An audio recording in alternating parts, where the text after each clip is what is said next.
Dear friends, it happened again. On Sunday afternoon, a Brooklyn Center police officer shot and killed 20-year-old Dante Wright, a Black man and a father who was deeply loved by his family, his friends, and his community. I'm absolutely heartbroken and devastated by another killing of a Black man in our community.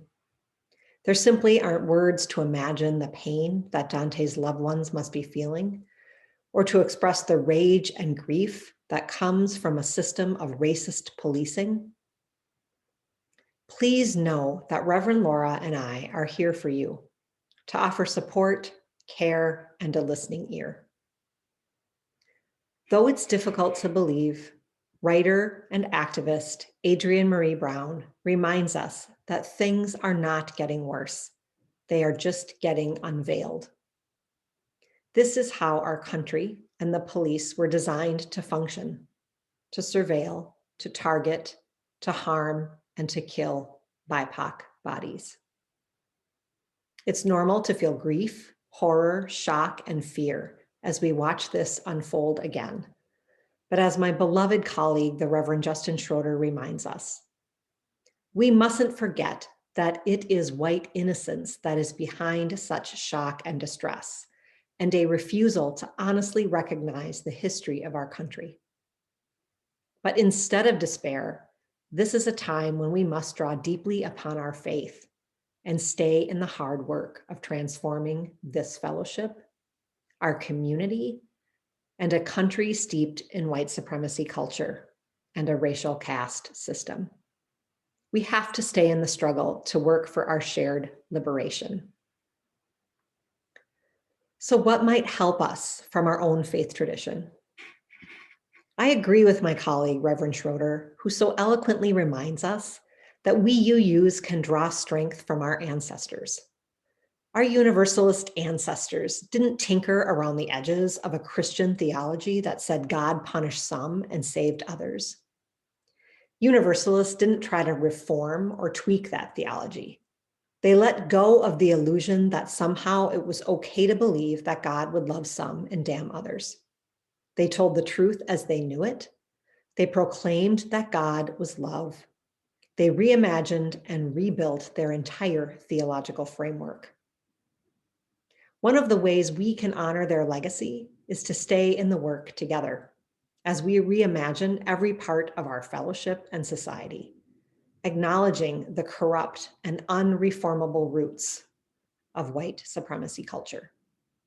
Staying in this work means we resource ourselves spiritually and collectively. It means we learn what abolition and defund the police really mean and what community safety might actually look like. It means we show up when our community partners and activists ask us to show up to protest state-sanctioned violence and murder against our BIPOC siblings. It means we show up knowing this is a journey and that we are all at different places on that journey. I want to be very clear about this. I do not think that shame motivates those of us who are white, but I hope accountability does. If we want to live in a world that honors our interconnection, and if we dream of leaving future generations a sustainable and thriving planet, then we need to commit ourselves to taking concrete actions that accountably end white supremacy. Here are some concrete actions we can all take towards being accountable. The website links are all listed in the text that follows this video for your future reference.